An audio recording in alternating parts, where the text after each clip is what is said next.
Bears week is upon us, and that means Green Bay Packers are ready to take on the Bears once again and deliver a 2-ton pounding like they have the last 5 years. The Bears haven't beaten the Packers since that Thanksgiving night game. It was rainy, it was cold. Not to mention that they were honoring Brett Favre, which I've noticed over the years. If your team is celebrating a player from the past, giving him a giant honor, something that the team loses, the other team takes it upon themselves to play really well just to spoil the moment. And I've seen that happen many, many times over the last couple of years. And that was the last time the Bears beat the Packers. It's been utter dominance since then.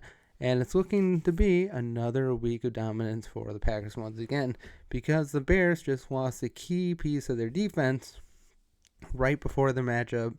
And let's talk about it from top to bottom. Let me know what you think down below, and let's get to it. The Packers are not playing the best right now. Their defense has been pretty good for the most part. I mean, sure, they got kind of torn up by the Lions in the 2 weeks ago, but they were still able to hold them to under 200 yards. So that's something good to say. But sure, it just looks a lot worse because of that ugly pick six that Jordan Love threw. But I think their defense is making progress. Hopefully Jair Alexander is able to play this week.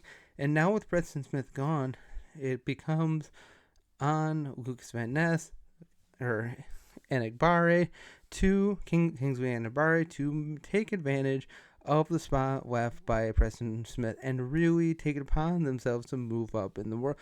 It's about time that Lucas Van Ness really earns his money, because he's been getting in more on the snaps, but he hasn't really made much of an impact. This is his time to shine. This is your time to shine and show that your reason that you're paid the big bucks is you're going to make plays. And we haven't seen that yet, but now looking at they're going up against the Bears offensive line that's just terrible. And remember in the beginning of the year, when everybody was saying the Bears offensive line is going to be great, it's improved. It's great. It's like, no, it's not. Last year was a mid-tier defense or offensive line, and it got worse. So I don't know what's up with their offensive line. You would think with the pieces they've made, in addition with the draft for the couple of years, that they would be able to mesh. It doesn't help when there's injuries also, but for some reason, the Bears' offensive line just hasn't been able to get it together over the last 5 to 10 years. It really has been really inconsistent.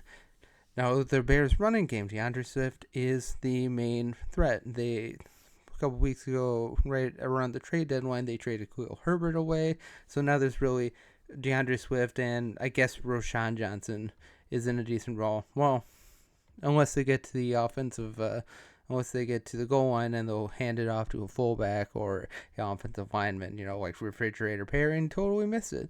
But now that Shane Waldron is gone, Thomas Brown steps in, maybe they improve. But let's be honest, Thomas Brown was offensive coordinator with Carolina last year, and you remember how bad Carolina was last year. I mean, they're still bad this year, but last year, oh boy, they were just dreadful. And now the offense for the Bears just seems to be in disarray. Caleb, after having that huge game against Jacksonville the last couple of weeks, had close to 100 to 200 has a game, but no touchdowns, no interceptions, but he's been getting sacked like nobody's business. That offensive line has not been able to protect him at all. He got sacked 9 times alone last week against the Patriots, and the Patriots, in terms of overall stats, their defense is like in the lower third of just about every major stat category. Sure, they still have great players, but I mean, if the Patriots can sack Caleb Williams like they did last week, what do you think the Packers are going to do? I know the Packers pass rush has not been great. It's slowly but surely getting a little better. What do you think the Packers are going to be able to do? I expect them to at least have 3 to 4 sacks this week, and if they don't, I consider that a big failure. Now, good thing for the Packers in terms of their offense. Right before the game, the Bears put Jaquan Brisker on IR, so now he's out for at least 4 weeks because he had that concussion. And if you look at the stats, when Jaquan Brisker is on the field, the passer rating of your quarterback is around 51.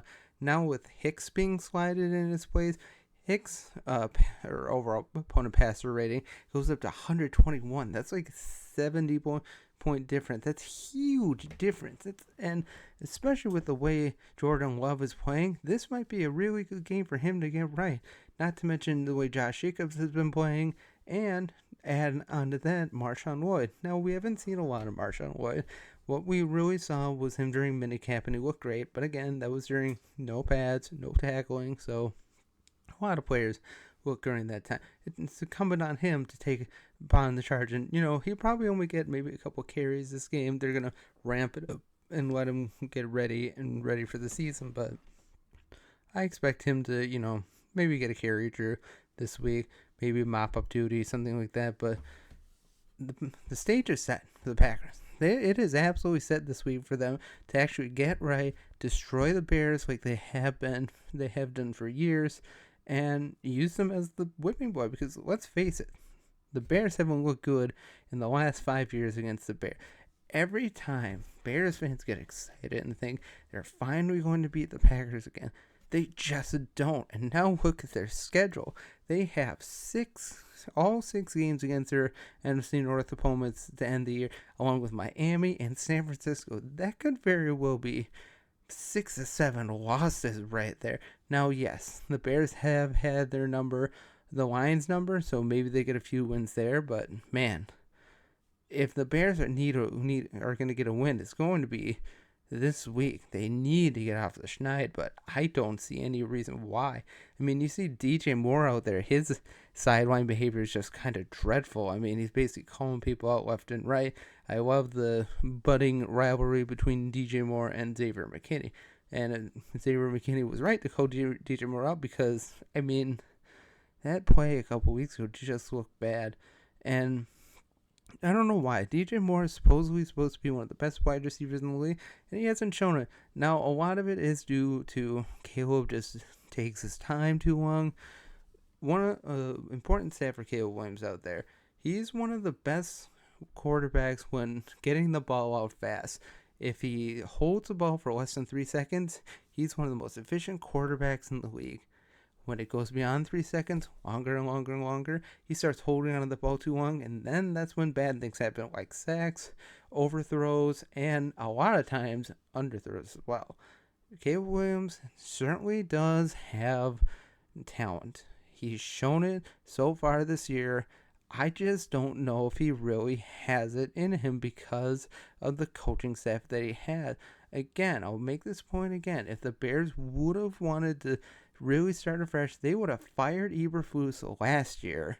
He's got a new offensive coordinator, got a new head coach right off the bat. Start Caleb in a brand new system that just started, instead of bringing the remains of an old system that has failed numerous times and is a year away from being on its way out. Now, thankfully for Caleb, maybe the change from Shane Waldron to Thomas Brown makes a difference. I don't know how you can really say that, especially in the first game. The Packers defense has all the momentum to charge into Chicago on Sunday and sack Caleb Williams at least 3 to 4 times. I think 3 to 4 times is at the very least should be expected. It's just the offensive line for the Bears has just been that bad. And not to mention that Bears haven't really been able to get the running game going. At time, Swift has had some good runs here and there, but it just hasn't been very consistent. Really, now they did have a really good game a couple weeks ago against the Commies. DeAndre Swift the Bears were down, and then DeAndre Swift started churning out yards left and right. So he is able to get going. He is able to make plays. He's able to look really good out there. It's just up to that offensive line to get Caleb enough protection, and also Caleb needs to get the ball loose. He needs to let go of the ball sooner. He can't hold on to the ball over and over and over because, as I said before, the longer he holds on to the ball, the quicker bad things happen. But I think the Packers are set for a big game this week. Josh Jacobs should probably have at least 60 to 70 yards on the ground, maybe a touchdown or two. I expect Jordan Love to have close to 300 yards passing, like 3 or 4 touchdowns. Dontavian Wicks, hopefully he left his drops behind. and he can do better than that. Christian Watson, hopefully he can build on the past couple of good performances he's had. Jaden Reed really hasn't had a great game lately, so hopefully he can get it going. Tucker Kraft as well. Maybe Marshawn Lloyd can spur, a couple of burst plays and keep that offense ticking. But this is the ultimate get-right game for the Packers against the Bears. The Bears aren't playing well. They're reeling. They're going downhill further and further. And the Packers really want to show that they are for real and that they are truly a team to be feared in the NFC. They need to win this game, and they need to win it convincingly. Packers need to win by at least 10 points for me to really feel confident in them going forward, because the Bears are not a good team. Like I said, the loss of Jaquan Brisker loses a lot of steam in that defense. Sure, they still have some good pass rushers out there for sure. Edwards is still one of the better linebackers in the league when he, is up to it. But they need to get it going, and if they can't get to Jordan Love, it's going to be a long day for the Bears. And if the Bears can't protect Caleb Williams, again, long day for the Bears. So, in the end, Packers win 30-14. I think the Packers are going to win by 16 points. It may be close relatively in the beginning. Maybe the Bears get off to a quick score and score a touchdown right away, but in the end, the Packers just have more weapons. They have a better defense overall, at least the way they played lately, and the Bears are reeling. But if the Bears really want to make a statement, they need to win this game, or at the very least keep it to under 10. If they can keep it under the 10, maybe they feel better going into the final matchup against the Packers at the end of the year. But if they get swamped again, especially like they did last week, they lose like that, Eberflus is not going to get fired. I've been on record about this. He is not going to be fired because the McCaskeys don't make in-season changes like that. It's just not in their DNA. They've never done that. Even since the days of House, they've never, ever done that. I don't see any reason for that family to start now as long as Virginia McCaskey is running things. I just don't see any reason for that. But yeah, Packers win 30-14. It's going to be a big game for the Packers. Ultimate get-right game. And for the Bears, a must-win in every sense of the word. But let me know what you think down below. Have a great day. Go Pack Go, and as always, God bless.